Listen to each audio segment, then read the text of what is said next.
He produces the FPL podcast for BBC Sport, and he's 23rd in the world. Welcome to the channel, Joe Dean, who is absolutely flying in FPL. Joe, how you doing, mate? Yeah, very well. It's nice hearing somebody else say it and just painting it properly. So yeah, very, very good. Mate, we're going to look at your season so far. We're going to look at your team moving forward. We're going to look at some of your big decisions. Like last week, you didn't captain Haaland like everyone else did. You went Saka, 24 big ones. But first, let's just start with a little bit about you. Just tell us about your work life, because pretty cool that someone that works in not only football, but works for the BBC, known all around the world, but producing their fantasy football podcast, like that's amazing. Yeah, so I've been working at Five Live for about 18 months now, and then in the summer, ahead of the new season, I got given the role of producing the FPL podcast. Well, it used to be Fantasy 606, which is still a sore point for some people, but now the FPL podcast from BBC Sport. So yeah, I started doing that obviously with Ali Bruce Ball, Chris Sutton, and Statman Dave. So obviously a lot of fun every week, and it turns out it must be one of the best podcasts out there, because listening to it 2 or 3 times a week to edit it has me 23rd in the world. Yeah, I mean, I guess you're doing. Who's second to you? Is it Ali, Chris, or Statman Dave? I've not listened in a few weeks. I know. Often that league is always changing. It's a big turn up. Chris Sutton's winning out of the 3 of them. So which, yeah, absolute surprise. He started with Haaland against all the advice. He refused to get Mo Salah, and yeah, just like me, it's working for him. Yeah, okay. Well, let's talk about your early season start in a sec as well, because obviously you went with no Salah, which was a big one. In terms of your rank currently, you are 23rd in the world. You are only 24 points off top spot. I mean, are you looking like what are your realistic targets this season? Because I know you finished like top 20k before, but you must look at it and go, I've actually got a real chance of having a worldy season, like a top 100 finish, a top 10 finish, even winning it. Yeah, I think I allowed myself. Some of my friends were like messaging me saying, "What the hell? You're 23rd in the world. What's going on?" And I did have a look at what the prizes were and stuff, just to see what what could happen. I think top 10 would be great. I want the stress ball or the mug or whatever you get for for something like that. But I think the top 10% league that they've been doing this season as well, I'm second in that. So that's given me a bit of hope that the other people at the top aren't usually very good. So maybe they'll fall off, but that could easily be me with 2 or 3 bad decisions the next few weeks. So yeah, I'm always quite optimistic. So yeah, we'll see. Fingers crossed you get more than that stress ball, mate. You deserve it, I'm sure. It must have been 10 years ago, I won one of their monthly prizes, like Manager of the Month. I think it was for April. And I got sent a goodie bag, and I thought it was appropriate for like maybe a 10, 12-year-old. I couldn't believe it. It was like a key ring and a stress ball and a mug. I was like, oh man, wanted a bit more. Okay, let's look at some of your amazing seasons so far, because you did start the season with Palmer, Saka, and Haaland. You went no Mo Salah, and within a couple of weeks, you're top 55k. And by game week 3, game week 4, rank of 1,000 and something. Like, you've pretty much been in and around the great ranks from the start. Like, if you were to describe how you play FPL, like, how do you pick your players? What's your strategy?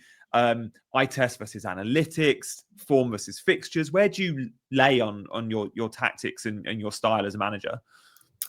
Well, I've always watched a lot of football, so I don't know if it's like a bit arrogant of me. I always like go off the eye test, because I think I can see when a player's looking like they're gonna do stuff. I can see when they're looking dangerous. I think some of the players I started with, like Illiman and Jai, like just a really fun player to watch. Like that goal he scored against Sunderland the last couple of weeks is kind of why you have him in, because he always seems to go through loads of players, beats loads of players, and then usually messes the shot up at the end. But just that one time when he actually does finish it, it's worth having. So that's kind of how I do it. I don't use the stats too much. I'm not too bothered about XG, and obviously in like real football, important. Yeah. I completely get why it's a massive part of it, but for this, I'm just wanting players that I'm going to enjoy watching rather than not. And that's one of the reasons I didn't go with Salah at the start, because I went very knee jerk of watching the Community Shield, seeing that he had a stinker. He just didn't look right. He just didn't look like the player that was hauling all the time last season. So when it came to a choice between him and Haaland, I went for Haaland, even though last year not going for Saka for ages really hurt me and cost me. But I did it again this year, watching Liverpool from behind the sofa every time, just waiting for that inevitable hat-trick or something. But fortunately this year, it's turned out to be the right call. But FOMO didn't get you. And I get this with most of the managers I speak on. I do a lot of like sort of guest appearances throughout the season of those that are doing really, really well. And one common theme I have with all of the guests that are in the top ranks, having a worldy season, is they don't let the fear of missing out really hit them.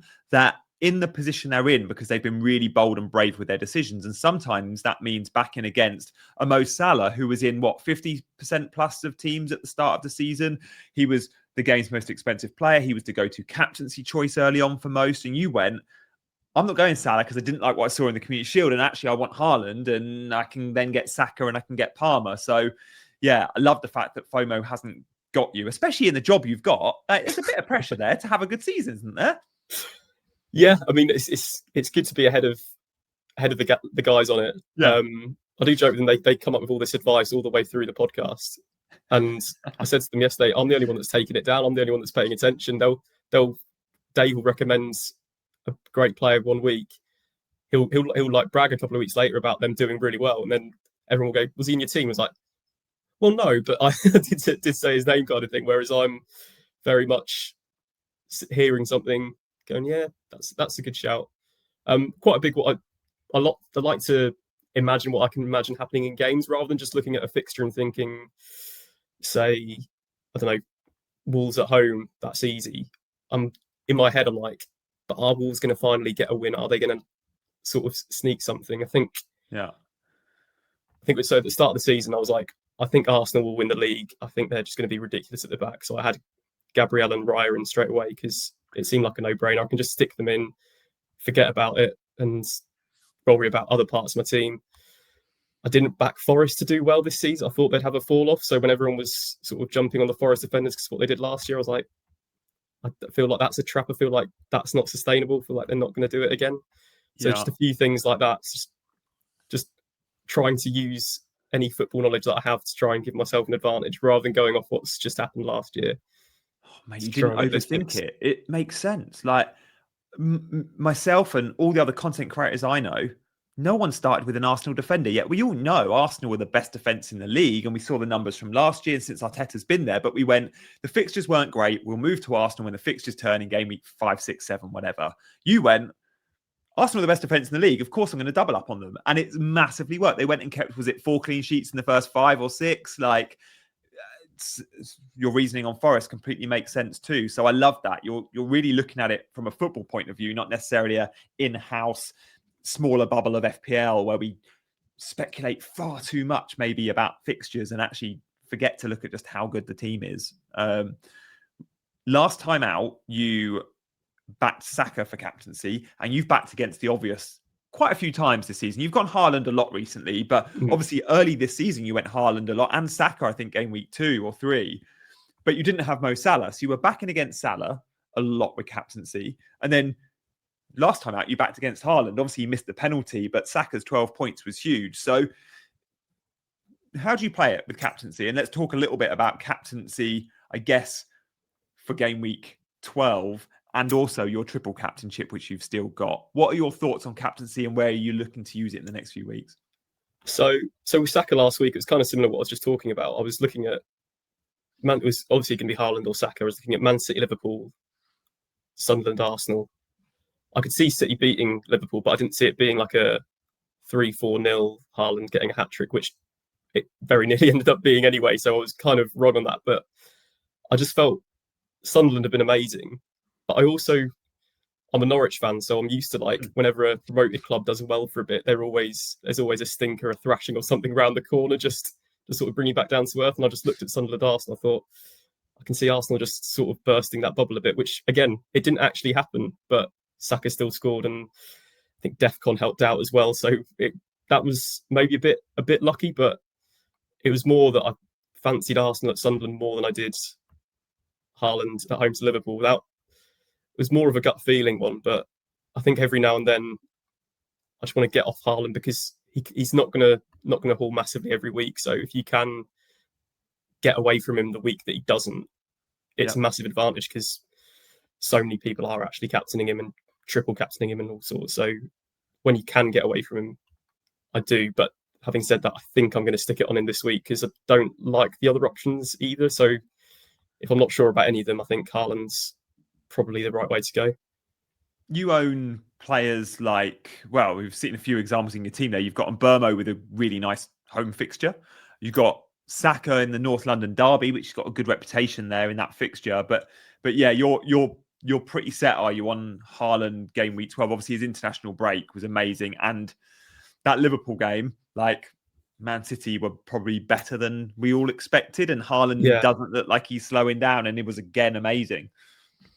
Yeah, and like as I said, watching that on at 4:30, because I think I broke him to the top 50 on Saturday night, and I was like, oh, that's great. But I'm also like, until Haaland scores a hat-trick tomorrow and everyone else around me's captain him, I'm going to come tumbling back down, which didn't end up happening. I celebrated that penalty miss a lot, even though you knew his EO was above 100%, and therefore you wanted him to miss. Yeah, exactly. I was very happy to see that. But I don't know. I just feel this week, I see Arsenal beating Tottenham, but the way Tottenham sort of play away from home, they're quite defensive. Thomas Frank's I can imagine quite good at these one-off games. You saw what he did to City. They went 2-0 there, so like they can shut out a pretty good team. So I don't love Saka there. Same with Mbermo. I quite rate Everton again, ability to go and sort of stifle a game, make it quite low scoring. So again, I don't love Mbermo there, but again, it can all change. Like if United score early or Arsenal score early, that theory goes out the window. Yeah, the game state can swing it so much, can't it? Like, oh, you get an early goal and everything changes in terms of your prediction for the game. But you're pretty set on Haaland then? Sort of 80-90% likely to captain him, you would say? Yeah, I think so. I don't know how much that is. I can't go against him 2 weeks in a row because I'm just sort of playing with fire there. I'm just getting too greedy. But so yeah, I'm thinking this week, again, like Newcastle obviously quite good at home. But I still back Haaland to get at least one. And I think that's more than I can say for anyone else on my team this week. So I don't want to overthink it. My plan was always Mbermo or Saka this week until I watched Haaland versus Liverpool and went, yeah, he's just hitting new heights this season. I know he didn't get massive hauls, but just the way City are playing, I watched City against Liverpool and I watched Haaland against Liverpool and just went, I can't back against this team or this player. And then obviously the international break goals again. So I'm going Haaland too. In terms of your moves this week and your team, this is your team before transfers. You can let us know how many transfers you've got and what money you've got in the bank. But you're pretty well set. Obviously, there's a couple of flags. At the time of recording, we think Gabriel is very likely out for a couple. Well, we don't know if it's going to be 1 or 2 months, but it's looking likely it's going to be at least a month, possibly 2, from the David Ornstein article in The Athletic on Tuesday. So he's probably red flagged, not yellow flagged. And then Semenyo, we're not entirely sure what's going on with Semenyo. Like, this is a bit of a weird one. He came off in the 55th minute for Ghana. There was reports he was injured, but he didn't look injured. And then it was said he was left for personal reasons. And we've seen on his Instagram, he's proposed to his now fiance. Was he granted leave because he wanted to have a couple of days with his partner? Usually that just wouldn't happen, but maybe because Ghana aren't in AFCON, they're taking their friendlies less seriously, and therefore they can grant him that leave. So is Semenyo injured, and should he be flagged? But as things stand on the FPL site, he is yellow flagged. I think that flag probably comes off, and Iraola will tell us. He'll be asked about it. But as things stand, I think we're expecting no Gabriel for a while, but probably Semenyo available. By the way, guys, do hit those buttons if you're enjoying the show. Hit the like button and do subscribe. Where are you at, Joe, with those two players first and foremost? So in terms of this week, I want to hear what Arteta has to say about Gabriel first before I make any sort of decision to take him out. Because if it does turn out to just be a couple of weeks, I'll probably just end up holding him because Arsenal's next 2 games weren't great anyway. I think it's Chelsea away afterwards. So again, I'd be a bit more nervous about having an Arsenal defender in there. And this week I can just put in Senesi at home to West Ham, which again I haven't started him at the moment because West Ham have kind of hit a bit of form. I wouldn't be surprised if West Ham won there, but if that's like the worst case scenario, I have to start a Bournemouth defender at home to West Ham. That's not a terrible place to be in. Yeah. But longer term, I'm quite tempted to sort of downgrade into a really cheap defender, and then again, depending on what's happening with Semenyo, depending on sort of Saka's form, I'm tempted, even though AFCON's coming up, just to give Salah a quick burst for like 2 or 3 weeks when there's all those transfers coming. Like, there is the opportunity to just give him 2 or 3 weeks, and then you get the 5-3 ones when he goes off to AFCON that you can sort of say, okay, that didn't work, and just go back to what I had before. Because Salah started looking a bit better against, I think it was Villa a few weeks ago. Didn't do well at Man City, but with those Liverpool fixtures, there's not a lot of them that I like to back. I don't rate their defence, so I'm not really keen on Van Dijk or any of the Liverpool defenders. It's only Salah if he hits a bit of form, and I don't want to miss out on it. So I've got 2 free transfers at the moment, so I'd have 3 next week if I was to roll again. And I think I'd be able to take Gabriel, Semenyo, possibly Saka out, and then get Salah, a cheap defender like Esteve or someone to go on the bench. And then maybe someone like Buendia, who's really cheap, but the Norwich fan in me would very much like to have him in. I don't know how much that is heart rule in the head there, but he's very cheap. He's starting to become quite key for them. Yeah. So, and if that's my sort of fifth midfielder, that's not a bad place to be in if that means I can get Salah into the team as well. Yeah, I mean, Buendia's like, did he get a call up for Argentina? I don't know if he played, but I'm sure he got a call up. Like, he's definitely, he's in form and he's playing well. And Emery's now picking him. He was amazing for Norwich, wasn't he? That season in the Prem. So Salah, if you bring Salah in, obviously you'll have you need 3 free transfers to do it. So it'll be rolling this week. You do have defensive cover, like even this week, both Senesi and Van Heck are playable. So you've got Munoz and Cucurella both high price. So Gabriel down to a cheapo. And then effectively it's Saka up to Salah. And then maybe Semenyo is your enabler that has to also be downgraded. But let's talk about Mo Salah and a possible flirt with him. Any temptation to use 2 moves and get him in for game week 12? Or is that not possible for you? Is it a case of going, no, maybe from 13, but 12 doesn't work for you? Have you looked at it? Can you go Saka up to Salah and Gabriel down to an enabler in 2 moves? Does that work? No, I think I'd need Semenyo to go down as well, because which again, like even if he's not injured, his form and Bournemouth's form starting to tail off a bit. So I don't know if now's the time to get off him. Of course, like at home to West Ham, he may end up calling again this week. But again, if he has another quiet week or is injured, I think that next week it feels like there's no point holding too many transfers in the next few weeks because you're going to get those 5 to top you up. So it gives you a bit of room to do something different. So again, I imagine not a lot of people this high up have got Salah because otherwise they wouldn't be this high up. So getting him in for this run, if he does go on a run of, even if it's just scoring in these games, just the once, it could be quite almost a differential at the top of the table to have Salah as well as Haaland. Massive going forward. Massive differential for sure. You're bang on. Those around you won't own him. Forest, West Ham, or bringing him in for West Ham, Sunderland, Leeds, and Brighton. He's likely to play game week 16. He'll then be off at AFCON, of course, but we do get the 5 free transfers, as you say. Those free hitting in game week 13 or 16, which are the 2 big weeks to free hit. I've done a video on that yesterday. If you want to check it out, I'll link it at the end of this one. Free hit 13, free hit 16. Very likely, those on free hit will go Mo Salah, may even captain him because it's West Ham and Brighton, 2 good games. I myself will bring him in 13 as well for that West Ham away fixture. I'm looking to free hit then. So Salah's really fun. I mean, you'd definitely be going differential having the 2 of them, Haaland and Salah. And Gabriel, your hand could be forced. You going down, most will be going Gabriel to a Van Dijk or Gabriel to a Munoz, or even maybe look at a Cucurella. You've got Munoz, Cucurella in place. Does a Van Dijk or a Liverpool defender appeal? Because that's where the vast majority go. Look, these Liverpool fixtures, they haven't been great defensively, but surely we're going to get clean sheets from this run. Well, yeah, I think I'd have to see. It depends. It'd be interesting to see them this weekend in a game that they should win. They've sort of had a break. They're still, having lost to City like that, they're still not in crisis, but they're still not quite right. So I'm still a bit reluctant to trust them. And if it's going to be an expensive Liverpool defender or rejigging it a bit to get Salah in, who's at the worst case going to be on penalties if Liverpool are attacking a lot, and against these teams you expect them to do that.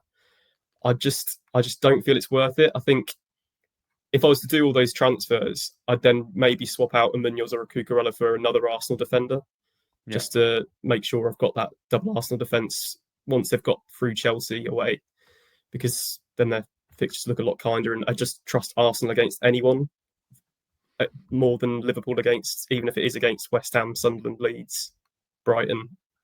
I'd trust Arsenal to keep more clean sheets, whoever they're playing.